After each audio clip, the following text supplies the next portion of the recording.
And tactical response teams have returned to the streets of Diepsloot, and let's go live there now because our senior reporter AviweMtila is with them. Aviwe, thank you very much for joining us. Just tell us a little bit more about exactly who you're with and exactly where you are.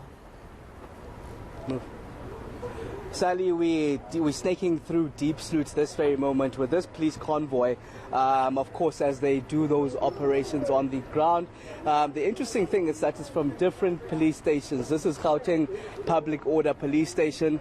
We understand, we saw even police station. Of course, this is part of the 120 police members that we understand on the ground, and of course quite visible in and around Diepsloot as they tighten up the security. I remember the calls from the members of the community who said that they want stringent police visibility. You can see this one is from Johannesburg Central CC cluster. We do understand there are members of the tactical response team here, as well as the members of the public order policing, and of course in the course of the evening, they're now doing searches. They started off, Sally, about an hour ago at the Diepsloot police station, where there were searches, random searches for identity documents. You can understand, Sally, that ourselves, time and again, we're going to try to get into the car now with my colleague, Teddy Mnyemba. As you understand, the convoy is moving, but we'll try to give you what's happening while we're on the car. Maybe just give me 1 second to get in, Sally, and then we can continue maybe detailing exactly what's happening on the ground. Yeah, I mean, we're just going to talk through what we're seeing here, and it seems to be a long convoy of various police vehicles, and one wonders exactly what the plan is. Is it simply to keep patrolling in various streets in Diepsloot through the night? Are they heading to a specific location, and exactly what the overall plan is? So once you're settled, Aviwe, if you can tell us if you've perhaps been able to speak informally to any police officers or those in command to get an idea of what the plan is through this evening.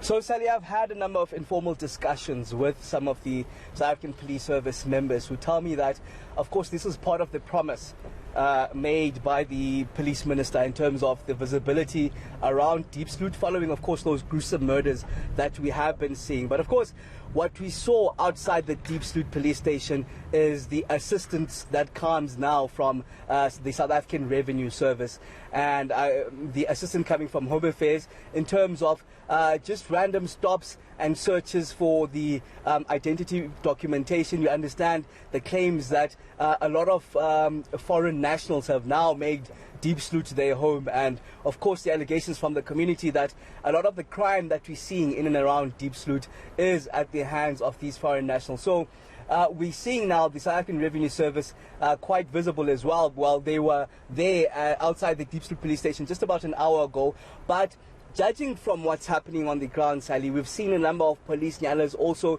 go in different directions. This is one of the convoys that we're following. Earlier on, when we touched base with you, we were with the tactical response team, some of those members there who themselves went in a different direction. So it seems like the police are now crisscrossing in different directions right around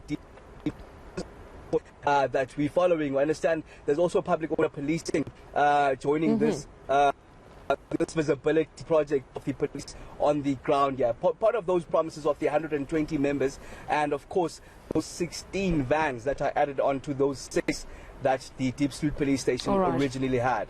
So that's the sense of what the police plan is. I'm wondering what word on the street is like, Aviwe, because this time yesterday, you and Shahan and Pulele Tweety-Jones were speaking to a lot of community members who had a sense of, look, we've heard the police, we're very pleased to hear that there is a plan. And there was a sense that things could calm down. And then during the course of the evening, this horrific murder of this Zimbabwean man, Elvis Nyati, I'm just wondering, you know, there's clearly some very deep, serious tensions, but on the streets, when you speak to people, what do they say about that overnight killing? What do they say about the tensions within the community? The overnight killing, Sally, is one too many that they've experienced, and they're saying that they've actually got quite heightened in the recent months. These spates of murders that are happening in and around Diepsloot.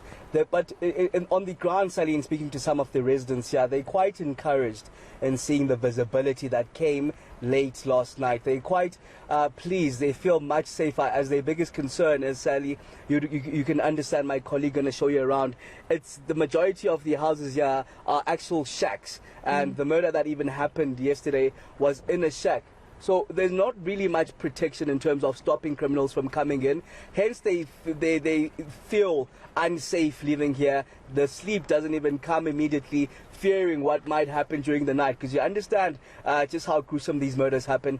People randomly making their way inside your house, doing as they please, taking whatever they want, even requesting identity documents that, of course, they'll be using for nefarious reasons, we understand. And if you don't have some of what they want, they're going on to kill you, as we've heard from the residents on how gruesome these murders have happened. So they're quite pleased, Sally, on the ground, seeing the police, the visibility itself. It's quite unfortunate that, of course, there was that murder that happened just last night. At this stage, while there have been 24 arrests from the murders that have happened over the weekend, there's no arrest that has been made as yet from the murder of the 43-year-old AviweMtila, which we do understand was a Zimbabwean national working as a gardener. But of course, the latest development, even around that murder, while we visited the family at around 4 o'clock, the wife herself decided to leave Diepsloot, I beg your pardon, saying that she's leaving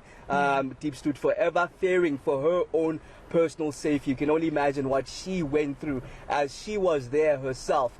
As the murder of her husband happened some 20 meters from their home. She details how these people just came in their house, demanding, even, Sally, while they initially wanted the identity documentation of Elvis, they went on to even want money. She's saying that they wanted 300 rand from her, and she said that they're a poor family. She doesn't have, she only has about 50 rand. Yeah. And I'm not sure if they actually took that money, but in describing how then he was dragged off, tied up, beaten up, dragged to the place where he was eventually burnt, that will detail how gruesome that murder was. Yeah, and thank you for that. And we'll leave you to continue in that convoy, and I'm sure we'll catch up with you later.